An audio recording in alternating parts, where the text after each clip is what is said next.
Now, Matt, you succeeded in getting Democrats to rewrite the provision because your analysis noticed that while Democrats were kind of, publicizing this as something that would be capped at 7% of their household income, the way the provision was written didn't necessarily indicate that. And so I wanted to ask you about your analysis, ask you about what the update to the provision is.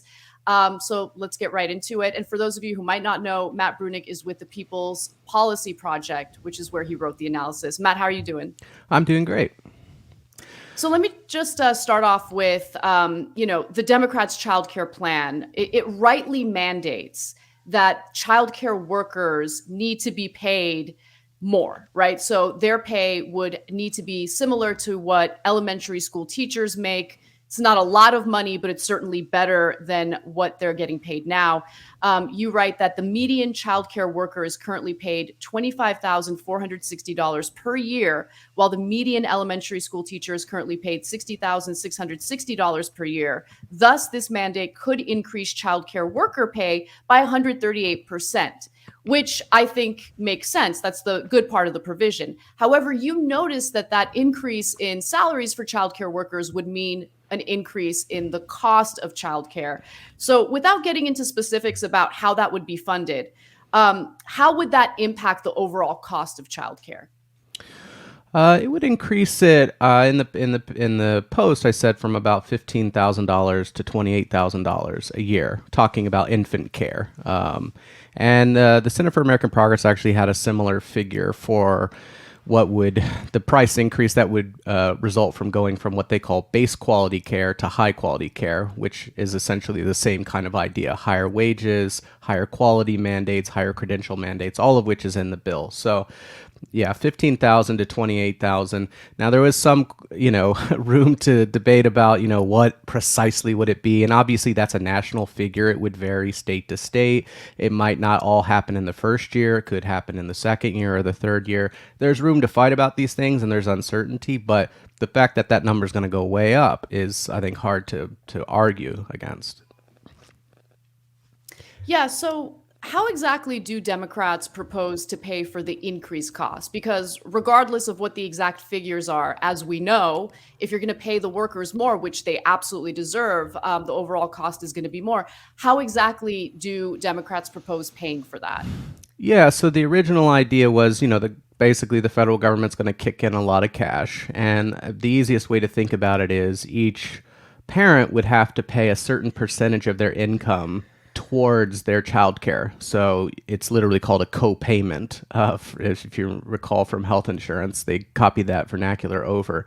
And if you make less than 75% of your state median income, you'll have no co-payment. If you make between 75% and 100%, your co-payment will be 2% of your income, and on it goes up to 7%. And that's already kind of a goofy structure, but that's the basic idea. And any amount that you owe in excess of your co-payment, the government will pay. The problem was that they, in addition to having that, which is already a means test, right? It's already sliding scale co-payments based on your income. In addition to that, they created this hard cliff where if your income was over, depending on the year, 100% of the median income, or 115%, or 130%, or 150%, they create this hard line where if you make $1 over that amount, instead of paying whatever percentage of your income you pay the whole bill. And so It's insane. $1 step could cost you 13,000. I mean, if you have two kids, it could cost you literally, $20,000, $30,000 if you had two kids in childcare. And these are people who, depending on where you set the line, if you set the line at 130% of the median income or something, people are doing okay, but it's not anything more than what two people making, I don't know, $65,000 a year if they're a married couple might make, and that's the average wage. Right. Yeah. So basically, the way that it was written would force some families in the middle class to essentially pay more than they're currently paying for childcare. So, Paul, did you want to jump in? I didn't want to step on your toes. Yeah, well, I mean, one question I have is like, I mean, this crazy, stupid, complicated way the Democrats are writing this bill and so many other bills. And I always wonder how much of this is deliberate, how much of it is their brains are truly just have been colonized this way. I mean, how much of this is deliberate versus not really knowing versus, being so bought into this ideology that they do things this way. Yeah, it's so funny because the package of family benefits, there were four of them.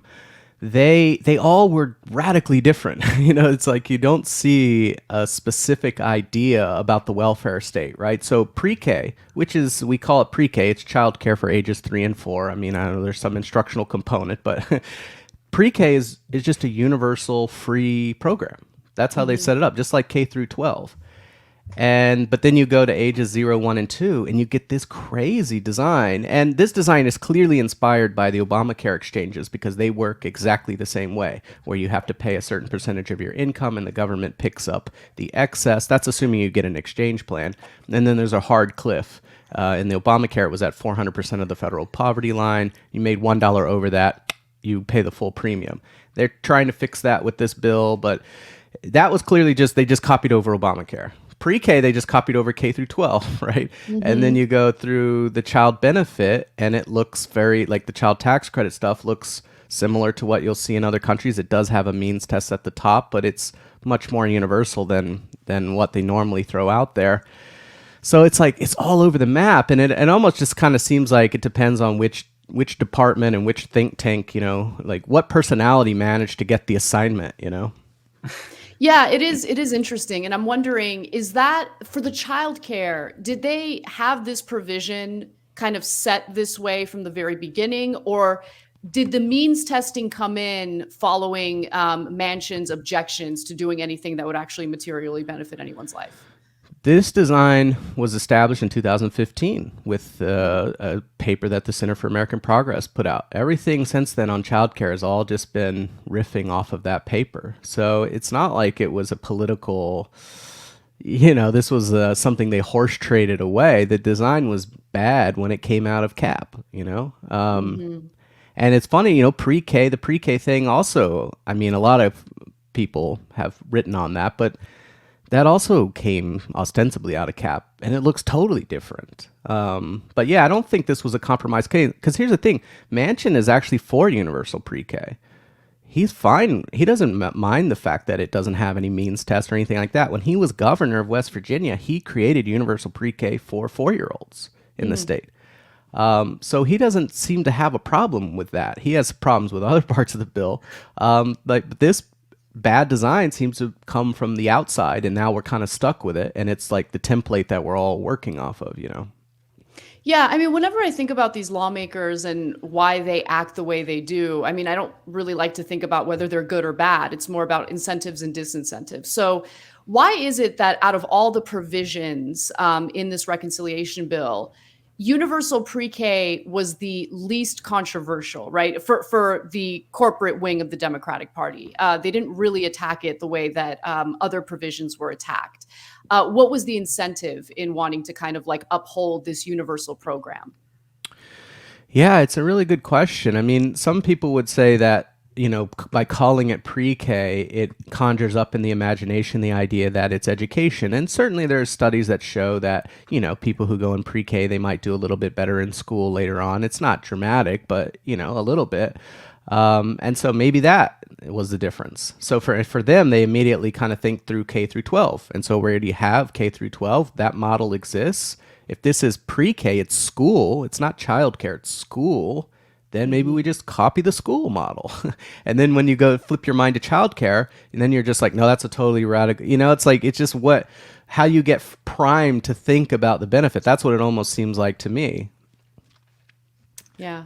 And can I just add in, I mean, it's amazing how they shoot themselves in the foot with this kind of thing. And I see a similar thing with like raising the minimum wage. I mean, for the argument that small businesses wouldn't be able to afford it, I think there's a simple answer of state subsidies for those businesses that could not afford it. And I think it's similar with childcare. There's like a simple solution here if the state would be willing to do that, but they're not. And that just opens the door to all these counter arguments against it.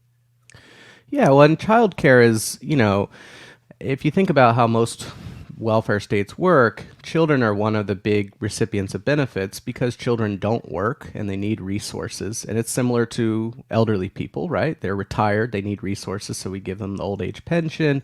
Disabled people, children are just another group in that bunch. And so the case for subsidizing childcare is not just that, well, you can pay higher wages if you have public subsidy. It's also just that when people have kids, we don't want their incomes to decline or their standard of living to decline by $20,000 or $30,000. We would rather have that smoothed out across the whole population so that maybe every year you pay an extra few $100s in taxes, and then across your entire life that all balances out. But you're not hit with these huge punctuated costs when you have a kid. In the same way that we don't want people to have huge punctuated costs when they get an illness or get hit by a car or something like that. It's the same kind of social insurance idea of keeping people smooth and steady and not, punching them really hard with these big bills that they can't really get out of. Right. And so before I ask you about how Democrats kind of recalibrated this provision, just to rewind so the audience knows where we're at and where Democrats went, you wrote in your piece that in the first 3 years of the program, families with incomes that are just $1 over 100% of the median income, that's in year one, 115% of the median income year two, or 130% of the median income year three will be eligible for zero subsidies, meaning that they will be on the hook for the entire unsubsidized price, which, as discussed above, will now be at least $13,000 per year, higher than before. Now, after your analysis, they did rework the provision. What did they do? Yeah, so for the first 3 years, they bumped up the percentages. So instead of 115, I think it's now 125, and then instead of 130, it's now 150. And then there was also a discussion, I guess in the interim, there was a decision to say that the final amount was going to be 150% or 250% of the 150% or 200% of the median. There was like discussions in the Senate of, where are we going to put the final cliff? There's going to be a benefit cliff at the end where you make $1 more, you pay the full price. But where is it going to be? And the discussions was that where they're going to set it at 150%. And that's what all the reporters were getting, talking to senators and all that kind of stuff. There was a big response to this piece. It was written up in Politico, it was written up in NBC. The Chamber of Commerce started pushing it, which is kind of strange, but they have bad intentions. But nonetheless, it gets people's attention. And they moved the threshold from what was probably going to be 150% of the median income, right? You make $1 more than that, you lose all your benefits, to 250% of the state median income, which is pretty high. I think something like maybe 5% of people make more than that. So it doesn't solve the problem entirely, but it solves, 80, 90% of the problem, at least in year 4, so. Yeah. All right. Well, final question for me. What would have been a far better way of drafting this provision? Just do the pre-K. I mean, they've got it right there. Just extend that number from 3 to 0 and you're good to go. You don't really need to do anything else. Yeah. Just do the thing. Just do the thing. Just do the thing. Exactly. I mean, Democrats love the means testing. They love these clunky provisions that, I think at the end up creating resentment among working people, right? People who might not qualify because of those hard cliffs. Absolutely. And I mean, there are so many other problems with this. We could go into those if you wanted to, but I don't want to take up your time. So, yeah, I mean, well, I actually am very curious, what you want to talk about, because I agree with you 100%. The reconciliation bill as it stands today is incredibly flawed, has taken out so many of the critical provisions that would have actually made a difference in people's lives. We don't have time to talk about all of it, but do you want to pick one provision that stands out to you? Yeah, I meant specifically on the childcare plan. So one of the problems was that income cliff. Another problem is they have what's called an activity test. So kids are only eligible for the childcare benefits if their parents are engaged in one of a long list of activities. One of the activities is work, but then they have other things like if you're in school or whatever. And that test, according to the Congressional Research Service, is going to exclude 5% of kids from eligibility. And we're talking about really poor kids, right? Who parents are not involved in jobs or education or training or anything like that. They're not going to be eligible anymore. And then the reason I thought of that when you're talking about resentment is they write these rules, and I don't think they fully think through the mechanics of how it's actually going to work. So like one of the eligible activities that a parent can be engaged in, that if they do it, they're now eligible for childcare, assuming their income's also below a certain level. One of the eligible activities in the bill is that they are in health treatment, including mental health and substance use disorder treatment that prevents them from engaging in other eligible activities. And you're like, oh, that's very nice. Like, you know, if you're not working, at least if you're in rehab, your kid can go to childcare. That sounds very nice. But then you're also thinking like, so this parent now has to communicate to whoever, right? The daycare provider or the state agency. They have to say, you know, here's proof that I have a really bad mental health disorder and I can't work because of it. And it's like, why put that on people? You know? It feels like college admissions, like prove how many clubs and after school activities you've been involved in, you know? Yeah, but at least there you're kind of proud of it. You know? I mean, I don't want to tell someone that I was in rehab. I'm sorry, that's why I wasn't working, but please keep the childcare flowing, you know? Yeah, it's just this like punitive system that really prioritizes this notion of like personal responsibility and like, do you deserve it, right? Like that's the part of Democrats and the way that they write policy that like really, really gets under my skin, because it's exactly the kind of thinking or the type of mentality that you see from conservatives over and over again. Yeah, I mean, like this idea of having to like drug test welfare recipients and things like that. It's just like needlessly demonizing people who need a little help. Absolutely, yeah. Piss in the cup so your kid can go to childcare, and then they turn around and they wonder why people are skeptical of government programs. It's like, that's hell, you know? If I want to go buy something from Amazon, Jeff doesn't make me piss in the cup, but if I want to use childcare, I've got to tell them my mental health history. I mean, that's a terrible, terrible service, you know? And I think they've convinced themselves that voters are looking for this. Like voters wouldn't support it unless there was these punitive measures. And it's just like, no, just do the thing. They want childcare. They'll be fine with it. They also have no idea what's in these things. Right, exactly. Voters still think that welfare, which was basically eliminated in 1996, they still think it exists. Like a lot of them still think that it's real, and you can go to the welfare office and they just give you a check. That hasn't existed for 25 years, and a large percent. So it's like, you know, you're not going to win this game of like, well, let's do it this way, and then public opinion they'll take note of these changes and these like minute rules. They don't have information that's as detailed as that, you know. If you enjoyed this video from Jacobin Weekends, please hit like and subscribe.